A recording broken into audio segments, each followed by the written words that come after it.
Salut à tous les amis, j'espère que vous allez bien, moi ça va super. Donc là je sors des cours, pour une fois je suis en avance, j'ai le temps, il fait beau, un peu frais, un petit vent froid, mais il fait beau, il y a du soleil et ça fait super plaisir les amis. Du coup j'en profite, je fais une petite vidéo euh, qui est assez intéressante je pense. Je vais vous parler du passage du permis, donc comment se passent l'épreuve, donc tout ce qui est à préparer avant, tout ce qui se passe pendant, tout ce qui va en suivre et en découdre après tout simplement. Donc le déroulement de la dernière phase du permis, dernière phase, oui non, avant dernière phase du permis de conduire, parce que à mes yeux la dernière phase c'est donc après récupérer son papier, se faire assurer et avoir son véhicule, etc. Donc rechercher son véhicule, ça va être une phase aussi importante que je vais pouvoir vous aider aussi dans mes prochaines vidéos. Je compte pas m'arrêter juste au permis, je pense que je vais continuer un peu des vidéos sur ce sujet là tout simplement.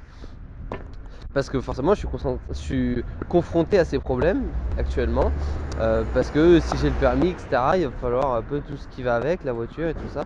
Donc on est sur les derniers instants liés au permis de conduire. Donc je vais faire un petit bilan avec vous.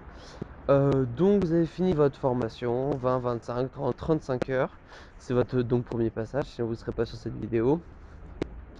Et donc vous avez votre date. Vous avez donc calé des heures de conduite de manière optimale entre la date actuelle, donc là où vous en êtes. Donc par exemple si vous avez 20 heures à poser, si vous avez 20 heures pour votre permis, vous en avez fait 15, vous avez votre permis dans 3 semaines. Il faut mettre ces dates, ces heures de permis restantes de manière intelligente pour conduire le plus fréquemment possible.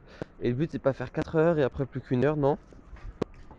Faut essayer de tenir bon et continuer à faire 1-2 heures par semaine sur la fin, tout simplement pour avoir les réflexes et l'habitude de reprendre le volant après 2-3 jours et pas avoir une semaine de vide d'un seul coup, tout simplement. Donc ces heures, il va falloir les mettre intelligemment, les mettre les soirs où vous êtes quand même frais, dispo. Essayez de voir par rapport à votre, vu que vous avez votre date de passage, vous avez aussi votre horaire de passage.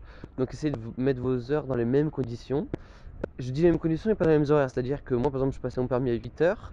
Qui dit 8 heures dit pénombre, lever du jour, on voit pas beaucoup, il y a une gestion des feux, une gestion qui peut être assez facile donc risque de verglas, d'eau qui est en train de dégeler, de réflexion du soleil sur la chaussée humide, etc. Et donc en fait faut essayer suivant l'heure savoir à quoi ça correspond. 8 heures, énorme passage de bus. Donc moi j'ai calé mes heures 17-18 heures. Pourquoi? Parce que 17 heures c'est l'heure à laquelle le soleil commence à se coucher, où le froid commence à être vraiment important et donc le sol commence à geler, ça commence à glisser, il commence à avoir une gestion des phares, il commence à avoir une gestion donc plein phare et phare fait de route, etc. Donc j'ai calé mes heures de manière intelligente pour le passage du permis. Le passage du permis arrive, donc le jour, la veille, il faut essayer de bien dormir, très bien dormir. Il faut préparer tout ce qu'il faut, les papiers, un sac avec de l'eau, à boire, à manger, du sucre, des bonbons. Voilà, il faut prévoir un peu un sac avec tout ce qu'il faut pour se sentir bien. Merci. Mais aussi médicaments contre le mal de crâne, l'envie de vomir, un petit sac plastique au cas où vous avez envie de vomir. Voilà, enfin, c'est essayer de faire un petit sac un peu du combattant, quoi, histoire d'avoir de quoi subvenir à tous vos besoins le, le jour J tout simplement. Donc ça se prévoit la veille, prévoir surtout la pièce d'identité, les papiers que vous pouvez avoir besoin, donc passeport pour certains, etc. Si vous êtes étranger, je sais pas comment ça se passe, donc vous devez savoir, renseignez-vous avec votre auto-école. Moi je parle juste d'un cas d'une personne française, parce que je ne sais pas comment ça se passe pour le reste. Donc vous pointez, vous avez aussi pour beaucoup de... Ça dépend de l'information que vous faites, je crois que si vous faites conduite accompagnée, vous avez besoin de votre livret d'apprentissage, sinon il faut l'avoir sur vous, mais vous n'avez pas besoin de le donner, si vous êtes en formation initiale, normale quoi. Les dernières heures se passent de manière assez intensive, parce que comme j'en ai parlé, on finit comment dire, on fait des permis blancs, et il faut savoir que le permis final se situe un peu comme les permis blancs, c'est-à-dire que... Attendez. C'est-à-dire qu'on va avoir une installation poste de conduite. Alors comment ça se passe? Vous attendez, vous essayez d'arriver 20 minutes à l'avance. C'est ce que je vous conseille. Il fait froid, donc essayez de vous mettre dans une tenue adéquate. Gardez les mêmes chaussures qu'à votre à votre dernière épreuve, à vos dernières heures de conduite. Gardez les mêmes chaussures, essayez de garder une tenue identique.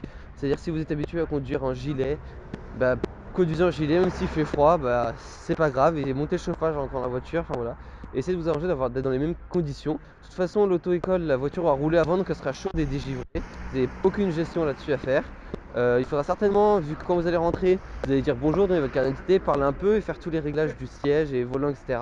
Vous mettez le contact pour mettre vos rétroviseurs, etc. Vous ne démarrez surtout pas. Une fois que tout ça a été fait, l'inspectrice va vous donner certaines consignes sur comment va vous expliquer simplement comment se déroule l'épreuve. Donc si vous avez déjà fait du permis blanc, ça se déroule exactement pareil. Voilà, il n'y a pas de différence. Une fois que vous avez les consignes, vous vérifiez et vous dites à haute voix est-ce que vous êtes bien attaché devant, derrière, parce qu'à l'arrière vous avez votre monitrice ou un des moniteurs de l'auto-école pour assurer que si vous n'avez pas votre permis, que eux et eux aussi en fait ils regardent si vous pouvez avoir le permis ou pas, ils notent aussi afin de vérifier si jamais par exemple on vous donne pas le permis et que pour l'auto-école vous avez 30 sur 31, donc le permis à coup sûr, de pouvoir un peu contester et dire voilà moi je trouve que c'est super bien passé, voilà. Donc c'est une sécurité tout simplement. Donc tout le monde est attaché, vous pouvez démarrer le moteur. Il va falloir certainement actionner le désembuyage fenêtre arrière. Vous serez arrêté depuis un moment, forcément il y aura plein de buées. Ensuite, qu'est-ce qu'on a à faire? On s'installe au poste de conduite. Vu qu'on est bien installé convenablement, logiquement tous vos réglages sont bons. Donc là, vous devez directement clignotant, première roue, et on accélère lentement au point de patinage. Et on sort tranquillement du parking parce que vous serez forcément sur un parking. Là, attention, le début c'est assez stressant, vous pouvez trembler ou autre. Donc partez vraiment lentement au ralenti parce que ça vous évitera tout simplement avec le stress de faire n'importe quoi. Une fois que vous êtes engagé comme il faut sur la route, vous allez rouler en agglomération, faites attention à toutes les règles de sécurité. Vous allez vous arrêter, faire une manœuvre et faire les questions intérieures-extérieures. Ça se passe exactement comme vous a entraîné la monitrice.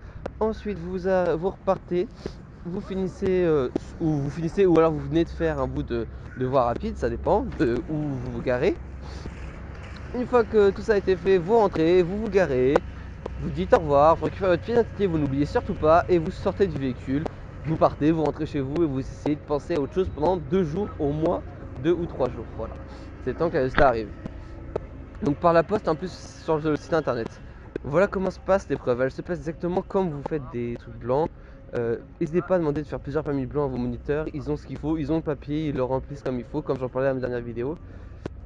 Voilà, le permis se passe vraiment de manière identique. Et j'étais impressionné parce que, par exemple, au code, on n'est pas du tout préparé pareil comme le vrai code, mais là, par contre, les moniteurs ont fait leur boulot et j'ai été préparé exactement comme le jour de l'examen. Seule différence, c'est quelqu'un que vous ne connaissez pas. Et si gros point important, c'est que vous avez par contre quelqu'un à l'arrière. Donc votre rétro intérieur, on voit pas grand chose dedans. Donc réglez-le de manière intelligente pour que du côté du moniteur, s'il est installé arrière droite, bah, vous voyez un peu moins arrière droite parce que ça va vous déconcentrer de voir si elle vous regarde, si elle vous observe, si elle machin. Et puis surtout, vous allez donc avoir, comment dire, je suis arrivé, hein, je vais tourner en rond les amis. Ça va vous déconcentrer et ça va vous gêner. Donc il vaut mieux ne pas trop voir ce qui se passe derrière vous en fait. Essayez de, enfin derrière vous, je parle dans la voiture bien sûr, il faut voir ce qui se passe derrière la voiture. Mais dans la voiture, la plage arrière n'est pas importante, d'accord? Parce que tant que la monitrice derrière est accrochée, c'est tout ce qu'on veut savoir lorsqu'on part avec le véhicule. Pensez surtout quand vous arrêtez pour vous garer, après les manœuvres, de couper le moteur. Pensez surtout avant de repartir des manœuvres de vérifier que tout le monde est bien attaché, de démarrer le moteur qu'une fois que tout le monde est bien attaché. Si vous avez touché à vos rétros pour manœuvrer, pensez à les remettre avant de partir. Voilà un peu tous les petits points. Je pense que j'ai dit à peu près tous les points auxquels je pensais et qui étaient importants de vérifier ou de contrôler. Après voilà, si vous vous en sortez bien en conduite normale, ça se passera exactement pareil. Voilà, moi je pense avoir fait des petites erreurs et je m'étais dit merde, c'est con, c'est raté, c'est foutu tout simplement. Et enfin j'avais été en mode soit c'est quelqu'un de gentil, ça se passe très bien. Vu que tout s'est bien passé, j'ai le permis avec plus que ce qu'il faut. Soit je me suis dit, elle me compte mon erreur que j'ai faite, qui pourrait être émetteur sur la route, mais vu que je l'ai faite sur un parking, c'est beaucoup moins grave. Donc voilà, donc là on est en attente des résultats. Maintenant on est au stade où il faut se vider la tête, sortir, voir les gens, ne pas trop se ressasser, genre est-ce que ça c'est éliminatoire, est-ce que c'est machin. Voilà, s'il y a un truc que vous pensez que c'est éliminatoire, essayez de vous dire que vous ne l'avez pas, comme ça vous pouvez que être surpris de manière positive et pas être déprimé si vous pensez l'avoir et qu'au final vous l'avez pas, voilà, tout simplement. Et bien sûr, mais si vous vous dites ouais, je pense l'avoir et que je l'ai pas, et que vous retombez fois d'après, un mois après sur la même monitrice, vous risquez d'être énervé contre elle et donc de mal conduire c'est un cercle vicieux après de ne plus réussir, de ne pas réussir à avoir le permis, et ça peut se produire plusieurs fois si vous avez un problème avec l'inspectrice, parce on sait pas l'inspecteur à l'avance, même les moniteurs ne connaissent pas l'inspecteur, sauf au moment où il arrive sur place tout simplement. Donc vous mettez pas à dos, restez courtois, roulez lentement, les zones 30 roulez à 20, les zones 50 roulez à 40, pas plus, ça sert à rien, c'est le genre du permis, vous êtes stressé, et faites bien attention à tous les piétons ou autres. Voilà, moi qui conduisais toujours le soir il n'y avait aucun piéton quasiment, et le matin à 8h je me suis arrêté au moins un 6 ou 7 passages piétons quoi, tout le temps je m'arrêtais, et j'étais pas habitué, je me suis même arrêté au bout d'un moment sur un passage piéton pour laisser passer. Donc je sais pas ce que ça va me coûter au niveau du permis, mais voilà, faut vraiment faire attention. Les piétons, je pense que c'est le truc à faire le plus gaffe. Et après, tous les contrôles habituels, ça y a pas trop de soucis. De toute façon, elle passe son temps à noter des choses, à mettre des commentaires sur la feuille, tout ça. Donc dans tous les cas, elle regarde pas si vous faites tous vos contrôles. Donc faites-les si vous voyez qu'elle vous regarde. Si elle vous regarde pas, il y a certains contrôles qui pourraient vous. Si vous savez que vous regardez en regardant à gauche, vous risquez de mettre un coup de volant. Ne regardez pas à gauche si elle vous regarde pas. Voilà, soyez pas con, hein. La monitrice, elle sait très bien que vous allez faire de votre mieux et qu'elle vous engueulera pas pour un contrôle. Sachez de toute façon que la monitrice regarde tout ce qui se passe derrière, donc elle sera avisée. Par contre, si la monitrice dit stop ou attention, il y a ça, vous perdez le permis. Donc faut pas non plus jouer au con et faire n'importe quoi. Voilà, je pense vous avoir tout dit, je vais vous laisser. Je pense ça sert à rien que je parle plus longtemps. Le passage du permis se passe comme les dernières heures de conduite, et si vous faites des permis blancs, c'est exactement la même chose. Les questions, il faut juste réviser et avoir du bon sens. Comment savoir si jamais vérifier le clignotant, faut juste qu'il clignote à la bonne vitesse, à la bonne luminosité, qu'il soit visible, et puis c'est tout, c'est bon quoi, c'est un point gratuit.